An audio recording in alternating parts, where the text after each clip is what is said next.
Picture this. You standing in the shadowed corridors of the Alcazar of Madrid on a suffocating summer morning in 1665 AD. The air hangs thick with incense and the metallic scent of blood-soaked rags through the heavy oak doors. You hear the labored breathing of a woman in the throes of childbirth. But this is no ordinary birth. This is the culmination of nearly 2 centuries of calculated genetic catastrophe, a moment when the Habsburg dynasty's obsession with bloodline purity would finally manifest in flesh and bone. The woman crying out behind those doors is Queen Mary Eleanor of Austria, niece and wife to King Philip, the Fourth of Spain. Yes, you heard correctly, niece and wife. The man pacing the marble floors outside is not just her husband and king, but her uncle, 30 years, her senior. The child struggling to enter this world will be Charles, the Second of Spain, and his very existence will embody the monstrous consequences of royal inbreeding. Taken to its logical, horrifying conclusion, you can smell the fear seeping from the walls like dampness. The courtiers whisper in hushed tones, their silk slippers barely making a sound as they shuffle nervously. They know, as does everyone in the palace, that the Spanish Habsburg line teeters on the edge of extinction. The previous heirs, Philip Prospero and Maria Theresa, had died young, their bodies too weak to sustain life. Now, as the Queen's screams echo through the halls, the fate of an empire hangs in the balance. But the real horror isn't just in this moment. It's in the century and a half of deliberate choices that led to it. Each marriage arrangement, each political alliance sealed with blood relations, each decision to marry cousin to cousin, uncle to niece has been a step toward this inevitable catastrophe. The Habsburgs didn't stumble into genetic disaster. They orchestrated it with the precision of a funeral march before diving into these forgotten stories of survival and suffering. If you enjoy learning about the hidden truths of history, consider hitting that like button and subscribing for more content like this. And please comment below to let me know where you're listening from. I find it incredible that we re-exploring these ancient stories together from different parts of the world connected across time and space by our shared curiosity about the past. The story of Charles II begins not with his birth, but with his ancestry. A family tree so tangled it resembles a spider's web more than branches reaching toward the sun. To understand the magnitude of what happened in that Madrid palace, we must first journey back to the origins of Habsburg power and trace the methodical destruction of human genetics that would span generations. The Habsburg dynasty rose to prominence in the 13th century AD, but that true genetic experiment began in earnest with Emperor Maximilian I in the late 1400s. Maximilian understood something that would become the family motto belligerently to Felix. Austria, nuba. Let others wage war. You happy Austria marry.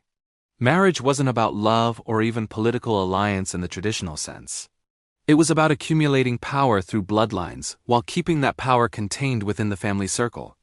The strategy worked brilliantly at first through a series of carefully orchestrated marriages. The Habsburgs came to control vast territories across Europe. By the time Charles V inherited the throne in 1519 AD, the Habsburg Empire stretched from Spain to Austria, from the Netherlands to Naples. The sun, quite literally, never set on Habsburg domains. But even as their political power reached its zenith, the genetic foundation was already cracking. Charles V himself was the product of first-cousin marriage. His parents, Philip, the First of Castile and Joanna of Castile, shed grandparents. When Charles V abdicated in 1556 AD, he divided his massive empire between his son Philip, the second who would rule Spain, and his brother Ferdinand, the first who would rule Austria. This division would prove crucial to our story because it created 2 separate but intertwined Habsburg lines that would spend the next century systematically intermarrying. Philip, the Second of Spain, became the architect of the dynasty's genetic doom. Married 4 times, he understood that to maintain Habsburg dominance, he must marry within the family. His first wife, Maria Manuela of Portugal, was his first cousin when she died in childbirth. He married Mary, the First of England, a political alliance that briefly made him King of England. After Mary's death, he married Elizabeth of Valois, a French princess. But this was a rare departure from family tradition. His 4th and final marriage, however, set the template for disaster. In 1570 AD, at age 43, Philip II married his 20-year-old niece, Anna of Austria. Anna was the daughter of Philip's brother-in-law, Emperor Maximilian. the second making her not just his niece but also his first cousin once removed. Their union produced the future Philip, the third born in 1578, and it was this child who would carry the genetic burden forward into the next generation. The mathematics of inbreeding are as precise as they are terrifying. Each time close relatives reproduce, the coefficient of inbreeding increases exponentially. Normal human populations have an inbreeding coefficient near zero. First cousins who marry have a coefficient of 0.0625, meaning their children are 6.25% more likely to inherit identical copies of harmful recessive genes. But the Habsburgs weren't content with single-generation inbreeding. They practiced it systematically across multiple generations. Philip, the third born from the union of uncle and niece, inherited a coefficient of inbreeding already elevated beyond safe levels. When it came time for him to marry, the family doubled down on their genetic gamble. In 1599 AD, Philip III married Margaret of Austria, who was not only his first cousin but also his sister-in-law. The mathematical complexity of their relationship defies simple description. They were related through multiple lines of descent, amplifying the genetic risks with each shared ancestor. Their son, Philip, the fourth born in 1605, had entered the world with an inbreeding coefficient that would have been alarming in any other family. But for the Habsburgs, it was simply the cost of maintaining power.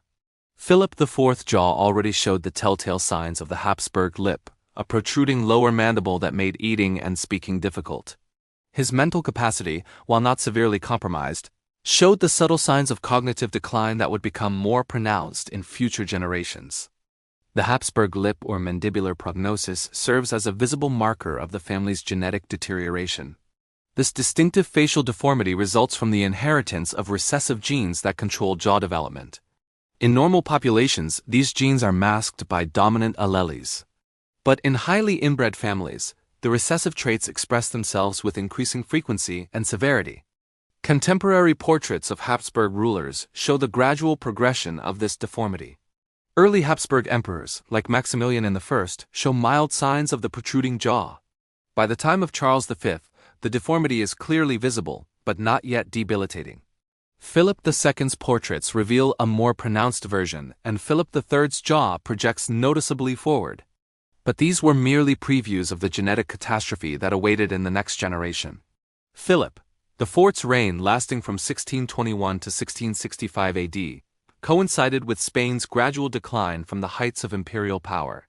While political and economic factors contributed to this decline, the king's personal struggles with the effects of inbreeding cannot be ignored.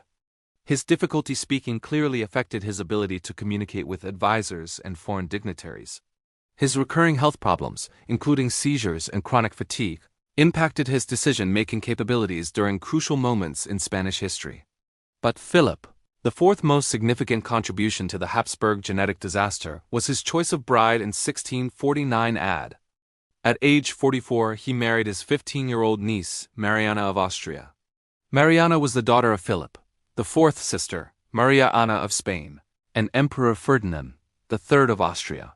This meant that Philip IV was simultaneously Mariana's uncle, her first cousin, once removed and related to her through multiple other lines of descent.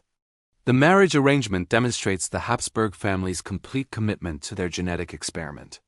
Mariana had originally been betrothed to Philip, the fourth son, Prince Balthasar, Charles. But when the prince died in 1646 AD, the family simply reassigned her to his father. The 29-year age difference was irrelevant. What mattered was keeping the bloodline pure and the inheritance within the family circle.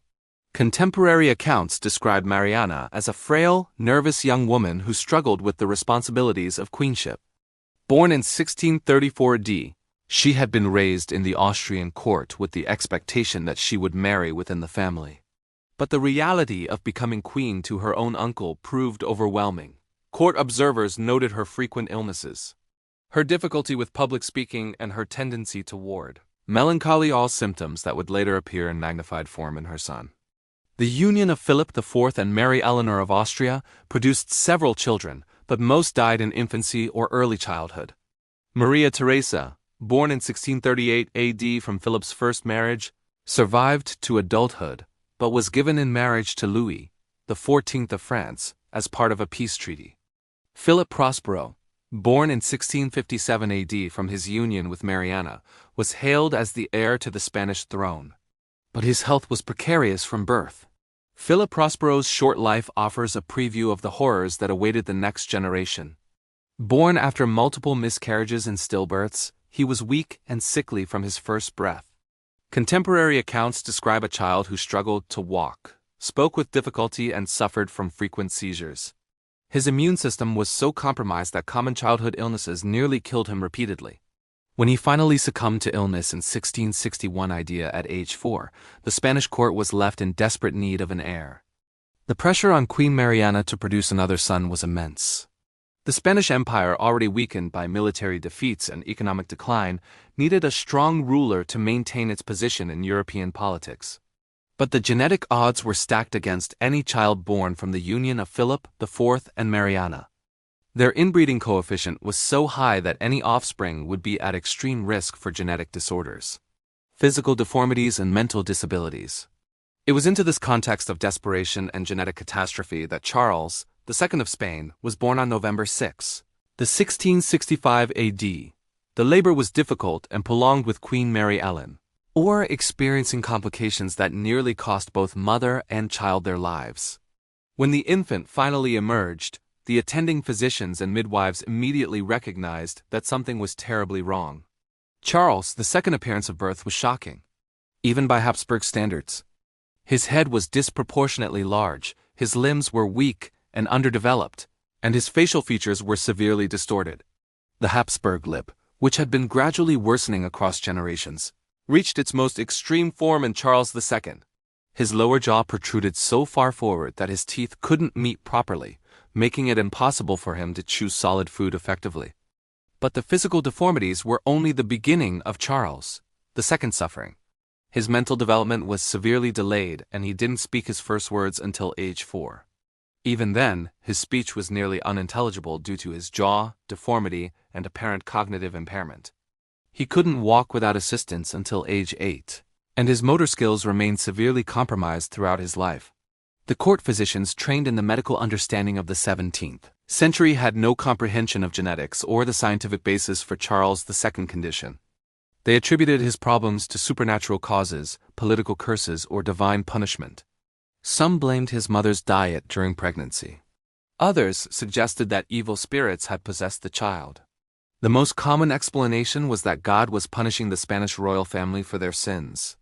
The reality was far more mundane but equally terrifying. Charles II was the inevitable result of nearly 2 centuries of systematic inbreeding. Modern genetic analysis of the Habsburg family tree reveals that Charles II had an inbreeding coefficient of 0.254 higher than that of children born to sibling parents. In genetic terms, he was more inbred than if his parents had been brother and sister. This extreme level of inbreeding meant that Charles II inherited identical copies of recessive genes from both parents at an unprecedented rate. Every harmful mutation that had accumulated in the Habsburg bloodline over the centuries was expressed in his tortured body. He suffered from what modern medicine would recognize as multiple genetic disorders, including mandibular pragmatism, a mental retardation, epilepsy, and various metabolic disorders. The Spanish court struggled to maintain the fiction that Charles II was a normal, healthy heir to the throne. Official portraits were carefully composed to minimize his deformities, and court ceremonies were choreographed to hide his physical and mental limitations. Foreign ambassadors were coached on how to interact with the king in ways that would embarrass the royal family or reveal the extent of his disabilities. But whispers spread throughout European courts about the Mad King of Spain. Foreign diplomats reported back to their sovereigns about Charles II's bizarre behavior, his inability to conduct normal conversations, and his frequent seizures. Some described him as more animal than human, drooling uncontrollably and making incomprehensible sounds instead of speech. The psychological impact on Charles II himself can only be imagined. Trapped in a body that betrayed him at every turn, surrounded by courtiers who treated him like a dangerous child, he developed a deep paranoia and mistrust of those around him. He became convinced that he was under constant threat from poisoners and assassins, leading to elaborate food-tasting rituals and an obsessive fear of being alone. His diet was restricted to foods that could be swallowed without chewing broths, porridge, and other liquid or semi-liquid substances. Even these caused him difficulty as his jaw deformity made swallowing problematic. He remained painfully thin throughout his life, his body unable to extract adequate nutrition from the limited foods he could consume. The question of Charles II's marriage became a crisis for the Spanish monarchy. The king needed to produce an heir to continue the Habsburg line, but his physical and mental condition made it doubtful that he could fulfill the basic requirements of marriage. He suffered from chronic digestive problems, frequent infections, and a host of other ailments that his compromised immune system couldn't fight off effectively. The Spanish Empire, meanwhile, continued its decline without strong leadership from the monarchy. Provincial governors and military commanders struggled to maintain order. Economic problems mounted as trade routes shifted and colonial revenues declined. Foreign powers circled like vultures waiting for the inevitable collapse of the Spanish Habsburg line. The War of the Spanish Succession loomed on the horizon as European powers maneuvered for position in anticipation of Charles II's death. The king's obvious inability to produce an heir meant that the Spanish throne would eventually pass to a foreign dynasty, fundamentally altering the balance of power in Europe. Charles II was acutely aware of his situation. Despite his mental limitations, he understood that he was the last of his line and that his death would trigger a continental war. This knowledge added to his psychological torment as he struggled with the weight of responsibility for an empire. He was incapable of governing effectively. His court became a surreal theater of decay, where elaborate ceremonies continued to be performed around a king who could barely participate in them. Foreign ambassadors reported bizarre scenes where Charles II would sit silently through lengthy state dinners, drooling into his food and occasionally making incomprehensible sounds. Cult musicians would play complex compositions while the king stared blankly ahead, apparently unaware of the music. The Spanish nobility, caught between loyalty to their king and recognition of his unfitness to rule, developed elaborate systems of governance that functioned around Charles II rather than through him. Important decisions were made by councils and advisors, with the king's role reduced to ceremony, appearances, and the symbolic authority of his presence. Religious observance became increasingly central to court life as everyone from the king to the lowest servants sought divine intervention in their impossible situation.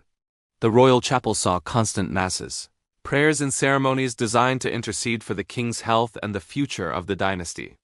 Charles II himself became obsessed with religious relics and spent hours in prayer, apparently hoping that faith could accomplish what medicine and politics could not. The international implications of Charles II's condition cannot be overstated.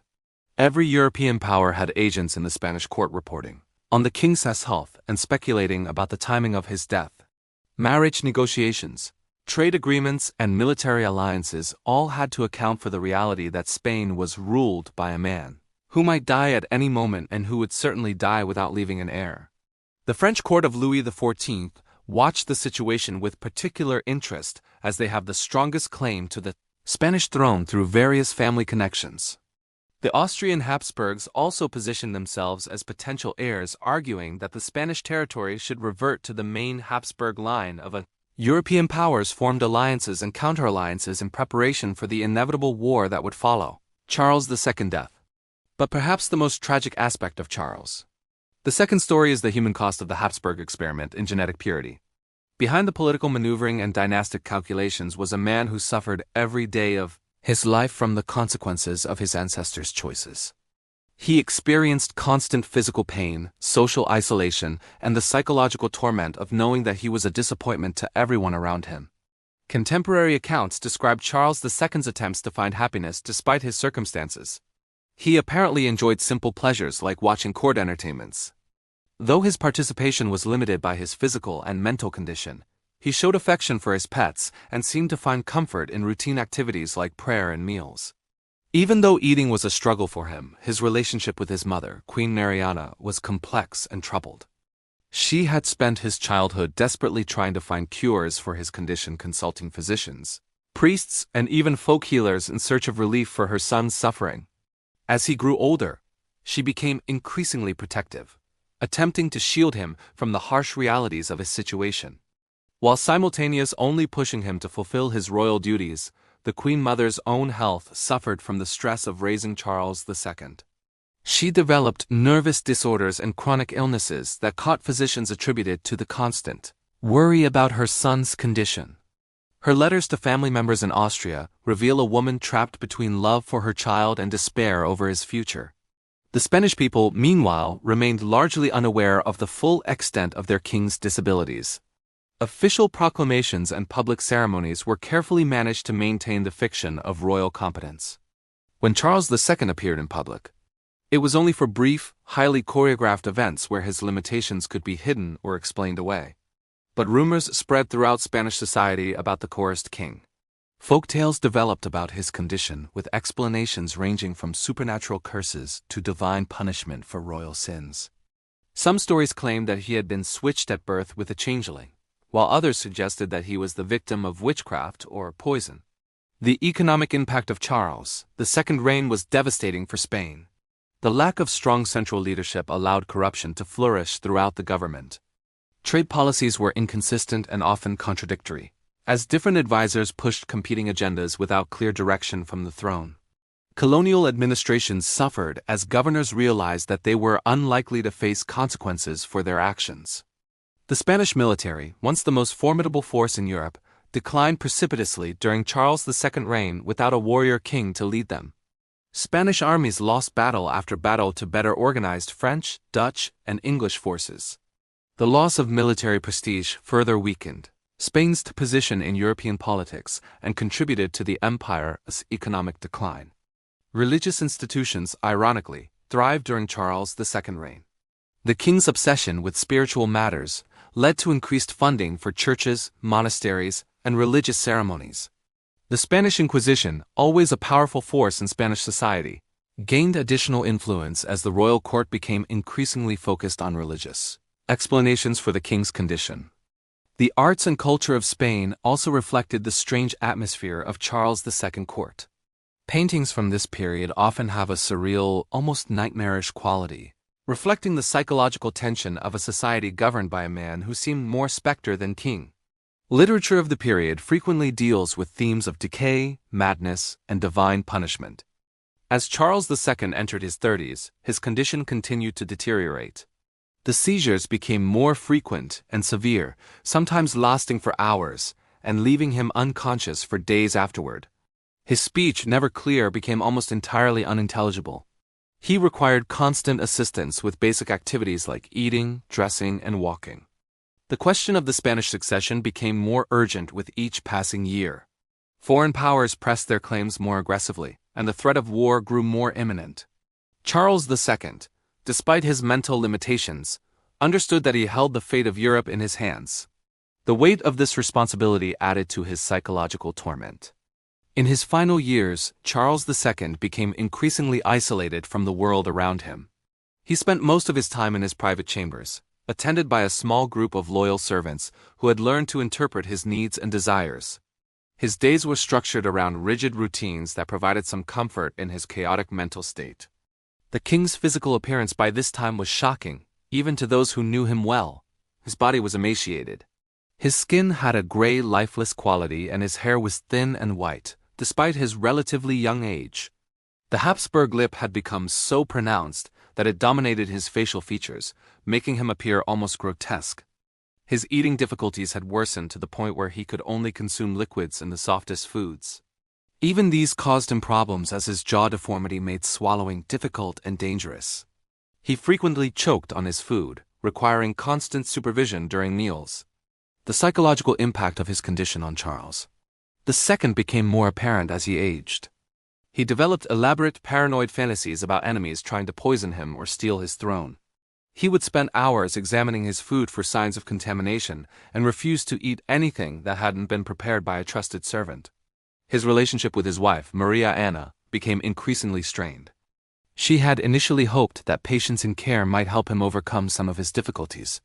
But the reality of his condition eventually overwhelmed her optimism. She withdrew from court life and spent most of her time in her private apartments, effectively abandoning her husband to his isolation. The Spanish court, meanwhile, continued to function around the fiction of royal competence.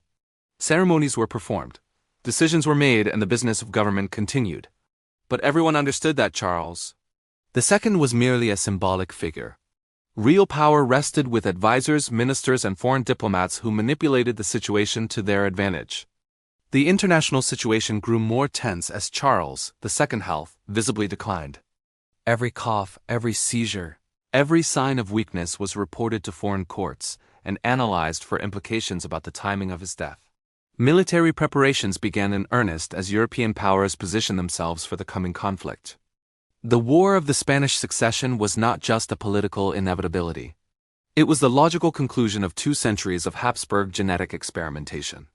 The dynasty that had once ruled half the world had bred itself into extinction, leaving behind only a broken man whose very existence testified to the dangers of prioritizing bloodline purity over human health. Charles II's story became a cautionary tale, even during his lifetime. Other European royal families observing the Habsburg disaster began to reconsider their own marriage practices. The extreme inbreeding that had characterized European nobility for centuries started to give way to more diverse marriage patterns. Though the change was gradual and often met with resistance from traditionalists, the medical understanding of the time was insufficient to comprehend the genetic basis of Charles. The second condition, the connection between family intermarriage and the health problems of their offspring, was becoming impossible to ignore. Court physicians began to quietly advise against marriages between close relatives, though they lacked the scientific knowledge to explain why such unions were dangerous. The Spanish people, meanwhile, suffered under the rule of their incapacitated king. Economic problems mounted as trade declined and colonial revenues fell. Social unrest increased as the government proved incapable of addressing the concerns of ordinary citizens. The proud Spanish Empire that had once dominated European politics was reduced to a shadow of its former self. Charles II's final years were marked by increasing desperation about the succession. He knew that he would never follow the children, but he clung to the hope that some miracle might preserve the Habsburg line.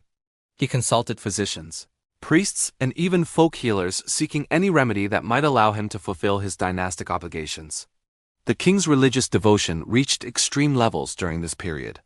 He spent hours each day in prayer, often prostrating himself before religious relics and begging for divine intervention. His chambers were filled with religious artifacts, and he required constant spiritual counseling from priests and religious advisors. His mental state became increasingly fragile as the reality of his situation pressed upon him. He suffered from severe depression, anxiety, and paranoid delusions.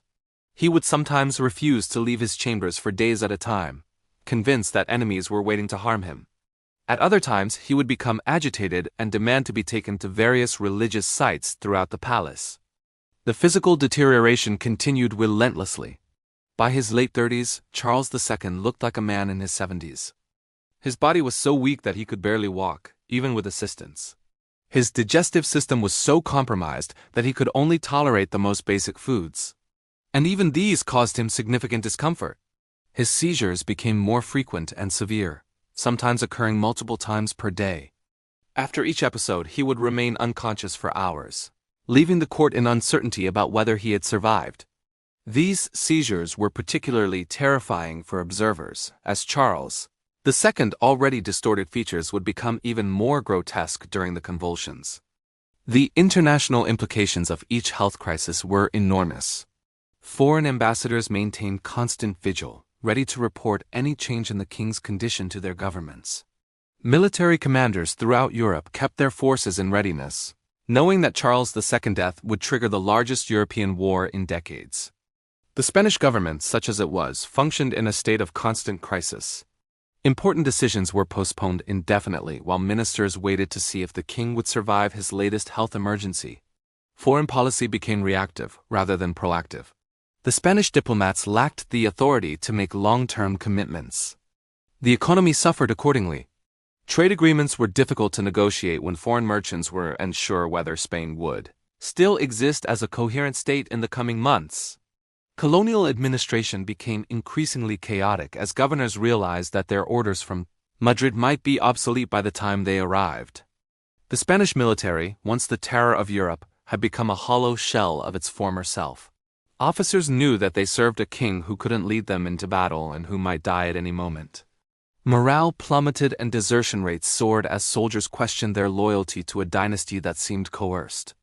The social fabric of Spanish society began to unravel. Under the strain, the traditional authority of the monarchy was undermined by the obvious incompetence of the king. Regional governors began to assert more independence, and local nobles started to question their obligations to the central government.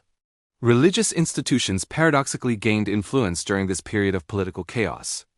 The Spanish Inquisition expanded its activities, claiming that the king's condition was divine punishment for religious laxity.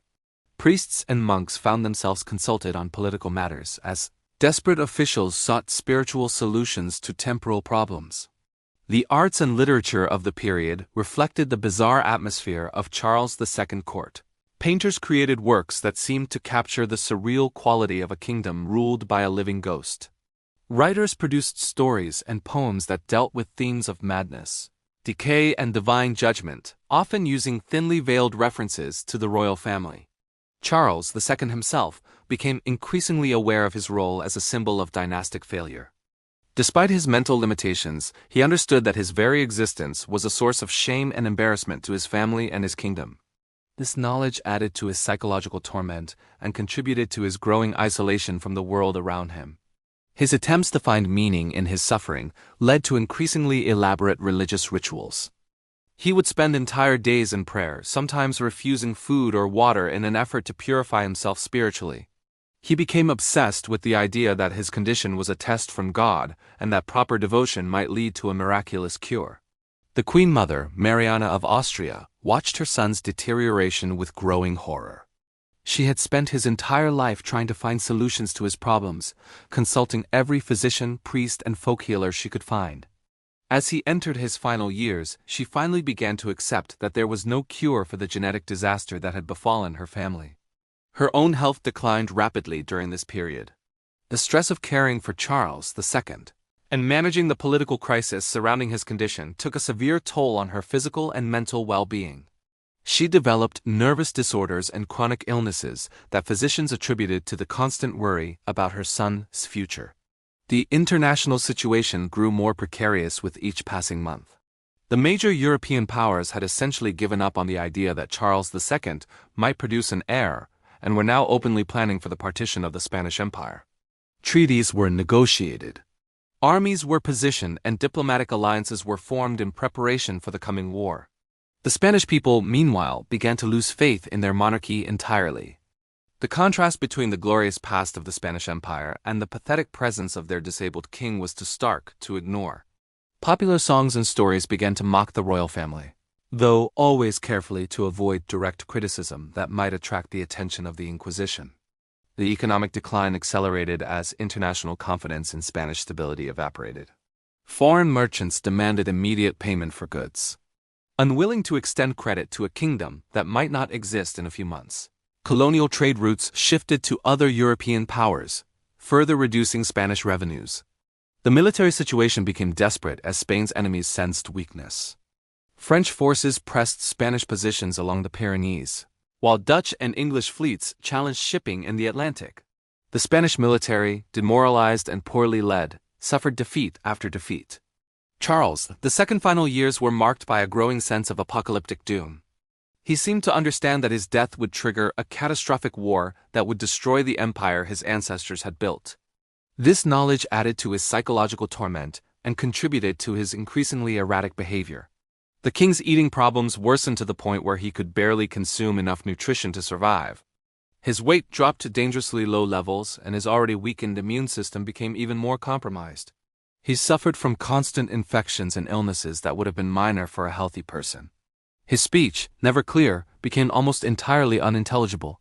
He communicated primarily through gestures and facial expressions, though even these were limited by his physical deformities. His isolation from the world became almost complete as fewer and fewer people could understand his needs and desires. The seizures that had plagued him throughout his life became more frequent and severe. He would sometimes experience multiple episodes per day, leaving him unconscious for hours at a time after each seizure.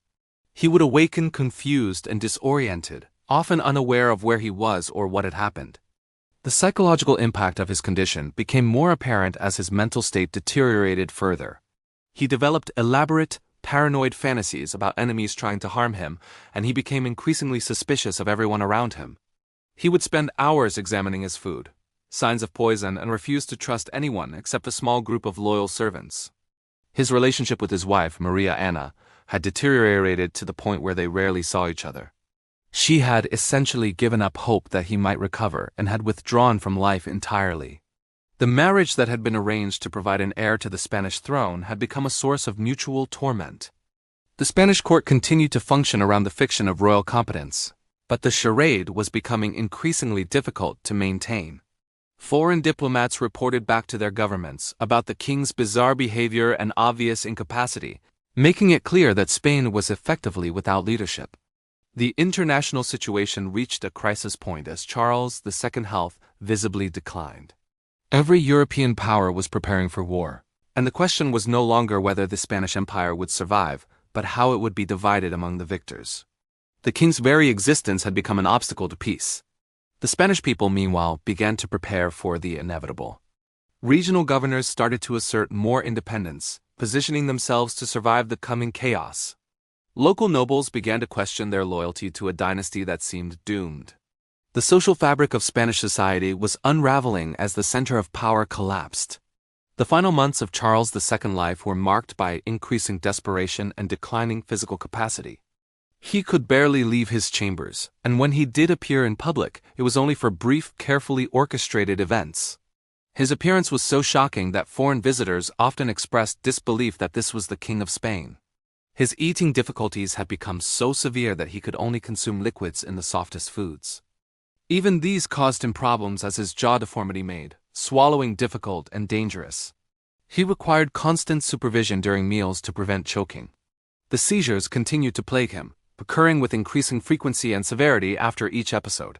He would remain unconscious for longer periods, leaving the court uncertain about whether he had survived.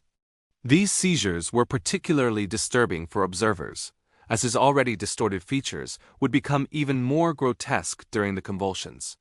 His mental state had deteriorated to the point where he was often confused about his surroundings and unable to recognize familiar faces. He would sometimes call out for dead relatives or react to hallucinations that only he could see.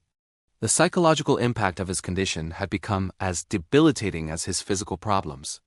The international implications of each health crisis were enormous. Foreign ambassadors maintained constant vigil, ready to report any change in the king's condition to their governments. Military commanders throughout Europe kept their forces in readiness, knowing that Charles II's death would trigger the largest European war in decades. On November 1, 1700 AD, Charles II of Spain died at the age of 34. His body, ravaged by a lifetime of genetic disorders, finally surrendered to the inevitable. The court physicians who had spent decades trying to treat conditions they could understand recorded his death with a mixture of relief and dread. The king's final moments were as tragic as his entire life had been. He died alone except for a handful of servants, his wife having withdrawn from court entirely. His last words were reportedly incomprehensible, a final testament to the speech difficulties that had plagued him since childhood. The Habsburg lip that defined his appearance remained grotesquely prominent, even in death. With Charles II's death, the Spanish Habsburg line ended forever. The empire that had once ruled half the world was left without an heir, triggering the War of the Spanish Succession that would reshape European politics for the next decade. The genetic experiment that had begun with such promise in the 15th century had culminated in the extinction of one of Europe's most powerful dynasties. The autopsy of Charles II's body revealed the full extent of the genetic catastrophe. His organs were described by physicians as purified and corrupted, though they lacked the scientific knowledge to understand that these abnormalities were the result of centuries of inbreeding. His brain was found to be smaller than normal.